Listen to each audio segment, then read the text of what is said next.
Factores que inciden en la composición y el rendimiento de los aceites esenciales. Para sustentar la influencia del origen geográfico en la composición y el rendimiento de los aceites esenciales, es fundamental introducir el concepto de terroir o territorio, término que la aromaterapia científica ha tomado prestado de la enología para explicar por qué una misma planta no siempre produce el mismo aceite. El concepto de quimiotipo, que es variabilidad química. El origen geográfico es el principal responsable de la creación del quimiotipo. Dos plantas con el mismo nombre científico, por ejemplo el romero, que es Rosmarinus officinalis, desarrollará componentes químicos distintos para sobrevivir a su entorno específico. Influencia del clima. Una planta expuesta a un sol intenso, como un clima mediterráneo, producirá más ésteres o alcoholes para protegerse de la deshidratación, mientras que la misma planta en un clima frío de alta montaña puede desarrollar más cetonas u óxidos. Composición. El origen geográfico dicta si el aceite será predominantemente analgésico, mucolítico o antiséptico. Sin la especificación del origen, la aromaterapia pierde su precisión terapéutica. El estrés ambiental y los metabolitos secundarios. Los aceites esenciales son metabolitos secundarios, lo que significa que la planta los produce como mecanismo o de defensa, comunicación o atracción. La altitud y el suelo. Las plantas que crecen a mayores altitudes a menudo producen aceites de mayor pureza y concentración de moléculas finas. La composición mineral del suelo, que es el pH, la presencia de nitrógenos, el potasio, entre otros, altera las rutas biosintéticas de la planta, afectando directamente el aroma y el rendimiento. El rendimiento es la cantidad de aceite que se extrae por kilo de planta. La calidad. Un suelo pobre en nutrientes o contaminado resultará en un aceite con trazas químicas indeseadas o con un perfil cromatográfico incompleto, lo que la invalida para el uso profesional. La biodiversidad y la pureza genética. El origen geográfico garantiza que la planta ha crecido en su ecosistema natural, donde ha coevolucionado con polinizadores y depredadores específicos.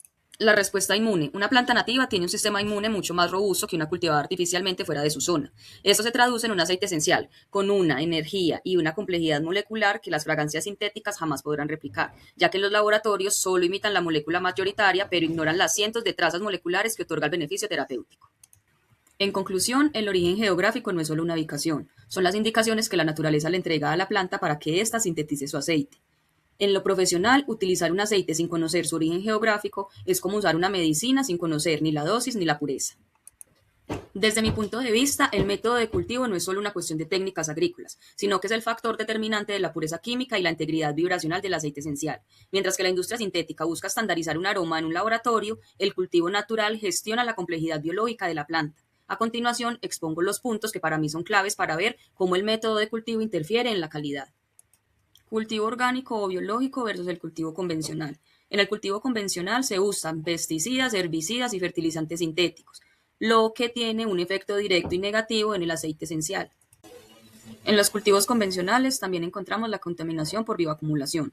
Los aceites esenciales son lipofílicos, o sea que son afines a las grasas. Muchos pesticidas químicos también son afines a las grasas, y durante la destilación estos residuos químicos pueden concentrarse junto con el aceite, resultando en un producto final que contiene toxinas. En el ámbito profesional esto es inaceptable ya que el aceite entra en el torrente sanguíneo. También encontramos la interferencia en la biosíntesis. Los fertilizantes químicos aceleran el crecimiento de la planta, pero a menudo a costa de la producción de metabolitos secundarios. Una planta forzada a crecer rápido suele tener un rendimiento menor de aceite y un perfil aromático más pobre que una planta que ha crecido a su ritmo natural.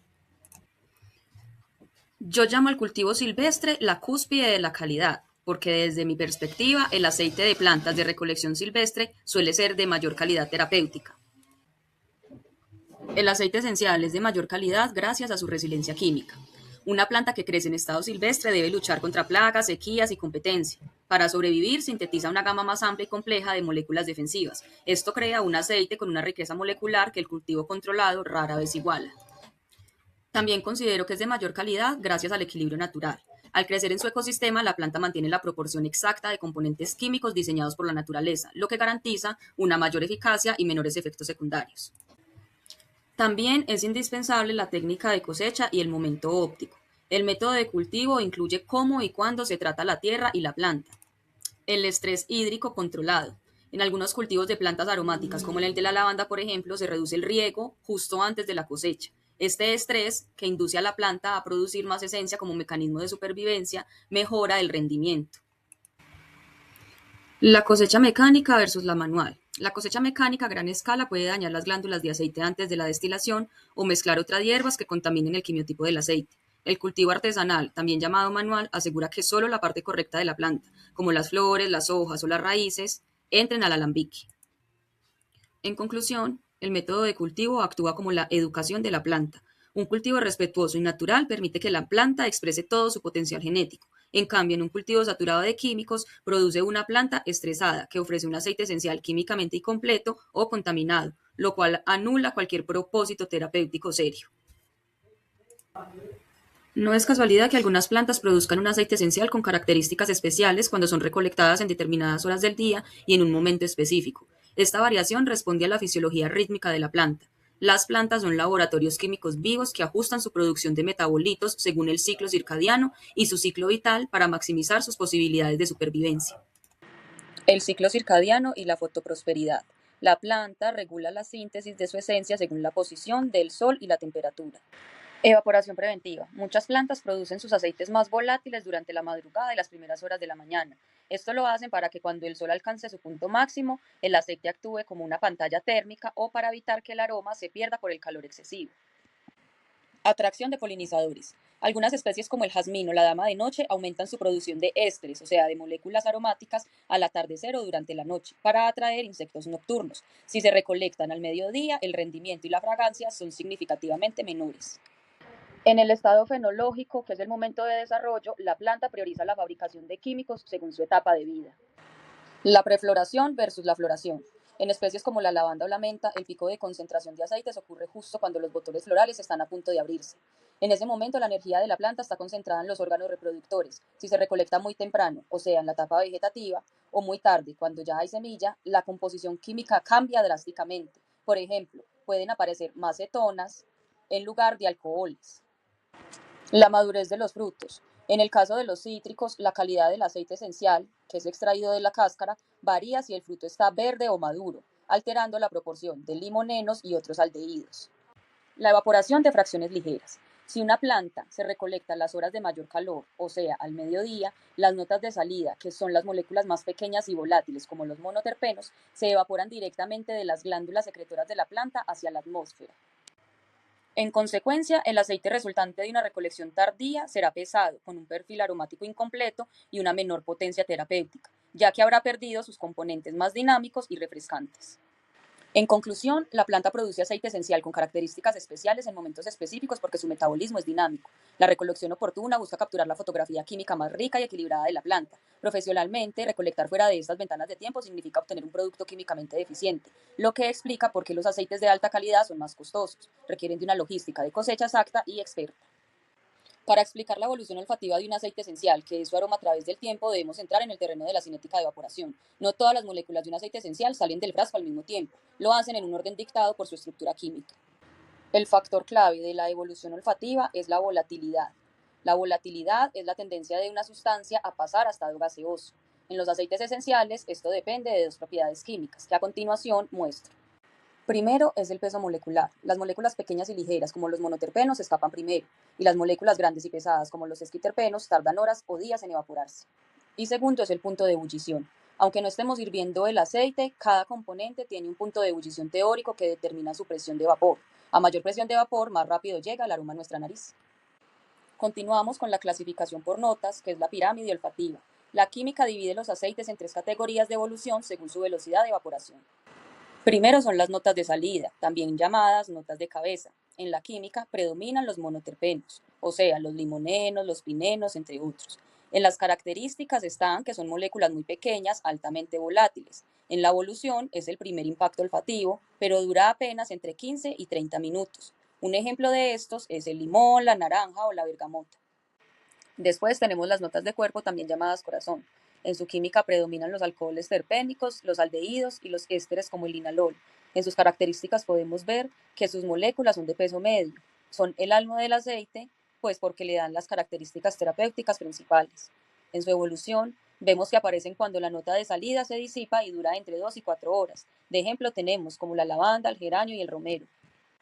Por último tenemos las notas de fondo o notas de base. En su química vemos que predominan los esquiterpenos, las cetonas pesadas y las resinas. En las características, que son moléculas grandes y complejas, que actúan como fijadores naturales. En su evolución, vemos que son las últimas en aparecer y pueden persistir por 24 horas o hasta por más días. De ejemplo tenemos el pachulí, el sándalo y el incienso. Estos son los grupos funcionales y su afinidad olfativa. La presencia de ciertos átomos en la molécula cambia cómo percibimos la evolución. Estos son los ésteres, suelen ser muy fragantes y frutales, marcan el inicio de la nota de cuerpo. Los fenoles tienen un aroma muy intenso y penetrante que dominan la mezcla rápidamente, aunque su peso molecular sea medio. Y están los aldehídos, que son conocidos por empujar el aroma, dándole una característica de frescura y potencia inicial, que es lo que llamamos efecto efervescente. Además, también tenemos factores externos que alteran la evolución, modificando cómo evoluciona el aroma. Está la temperatura. El calor acelera la energía cinética de las moléculas. En una piel caliente o en un difusor con calor, las notas de fondo aparecen mucho más rápido, pero el aceite se agota antes. La oxidación se da con el tiempo. El oxígeno altera la estructura química, por ejemplo, transformando alcoholes en aldehídos, lo que cambia el perfil olfativo original. Y por último tenemos la fijación. En aromaterapia, por ejemplo, se mezclan aceites de fondo con aceites de salida para atrapar las moléculas ligeras y hacer que el aroma dure más tiempo. Esto se llama proceso de retención intermolecular. En conclusión, la evolución olfativa describe cómo cambia el aroma con el tiempo de aplicarse, pasando por 3 etapas que permiten que el aroma no sea estático, sino dinámico y progresivo. Para sustentar los factores que inciden en la composición y el rendimiento, debemos entender que el aceite esencial es el resultado de un delicado equilibrio químico, que su calidad no es estática, que depende de la interacción entre la biología de la planta y las leyes de la termodinámica y la química orgánica. En el factor químico tenemos la estructura molecular y la volatilidad. El rendimiento, que es la cantidad de aceite obtenido, y su composición dependen de la naturaleza de la molécula presente en la planta. En el peso molecular vemos que las plantas que producen moléculas pequeñas, como los monoterpenos, por ejemplo el limoneno en los cítricos, suelen tener un rendimiento más alto y una extracción más rápida. La termolabilidad. Muchas moléculas son sensibles al calor, y si la destilación no se controla químicamente con presión y temperatura exacta, los componentes más delicados se hidrolizan o se oxidan, transformándose en sustancias diferentes que no estaban en la planta original. Esto altera la característica terapéutica del aceite, que es la principal. En el factor biológico hablamos de estructura de almacenamiento, porque la planta no guarda el aceite de la misma forma, lo que incide directamente en cuánto podemos extraer. Una de ellas son las glándulas externas, también llamadas tricomas. En la planta, como la menta o la albahaca, el aceite está en la superficie. El rendimiento es alto porque el vapor accede fácilmente a las moléculas. Cuando hablamos de cavidades, vemos que en plantas como el eucalipto o los cítricos el aceite está profundo en el tejido. Esto requiere parámetros físicos más intensos, o sea, mayor presión o ruptura mecánica, para liberar la esencia, lo que afecta la composición final si no se hace correctamente. El factor post cosecha es la oxidación o la polimerización. Es porque una vez recolectada la planta comienza procesos químicos que pueden arruinar el rendimiento y la calidad antes de llegar al alambique. Entre ellas están las enzimas. Si la planta se deja fermentar o se seca incorrectamente, las enzimas naturales rompen las moléculas del aceite esencial. Y si hablamos de oxidación, es el contacto con el oxígeno del aire degradando los dobles enlaces de las moléculas de los aceites, cambiando su olor, o sea, los vuelve rancios, y sus propiedades químicas, o sea, las vuelve irritantes. Por ello, el tiempo entre cosecha y destilación debe ser el mínimo. En conclusión, la composición y el rendimiento son el resultado de la biotransformación de la planta. Si alguno de los factores falla, lo que obtenemos es un líquido aromático, pero químicamente alterado, que carece del valor biológico necesario para la práctica profesional. Ahora vamos a hablar del romero y sus aceites esenciales. El Rosmarinus officinalis es un arbusto perenne perteneciente a la familia de las lamiáceas, que es la misma familia de la menta y la lavanda. El romero es una de las plantas más emblemáticas en la aromaterapia y en la fitoterapia, debido a su resistencia y a la complejidad de su perfil químico. A continuación describiré las principales características de él y las de sus aceites esenciales. La morfología del romero se reconoce por sus hojas lineares, coriáceas o sea duras y perennes, de color verde oscuro en el haz y blanquecino en el envés. Sus flores suelen ser azuladas o violáceas. Es una planta resistente y por eso habita diferentes lugares. Es una planta mediterránea extremadamente resistente a la sequía y a los suelos pobres. Prefiere climas soleados, lo que influye directamente en la cantidad de aceite esencial que produce. Tiene glándulas de esencia, que es donde se almacena el aceite esencial principalmente. Se llaman tricomas glandulares. Son pequeños pelitos que recubren sus hojas y su tallo. El romero tiene 3 aceites esenciales diferentes, pero es un líquido incoloro o amarillo pálido con un olor alcanforado, fresco y herbáceo. Sus características más importantes son las siguientes. Como la mayoría de aceites esenciales, su método de obtención es la destilación por arrastre de vapor de las humedades floridas, o sea, de las hojas y las flores. Aquí el quimiotipo es un factor muy importante, ya que como mencionamos antes, el romero es famoso por tener 3 variaciones químicas principales según el lugar donde crezca.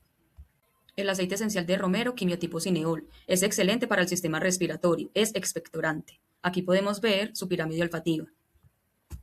Esta es la pirámide olfativa del aceite esencial de romero, quimiotipo alcanfor. Es ideal para dolores musculares y contracturas.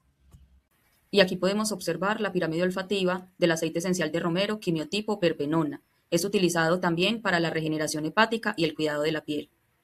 Entre sus propiedades terapéuticas está el ser un potente estimulante circulatorio, tónico muscular y ayuda a la concentración y memoria. Además, es estimulante del sistema nervioso central.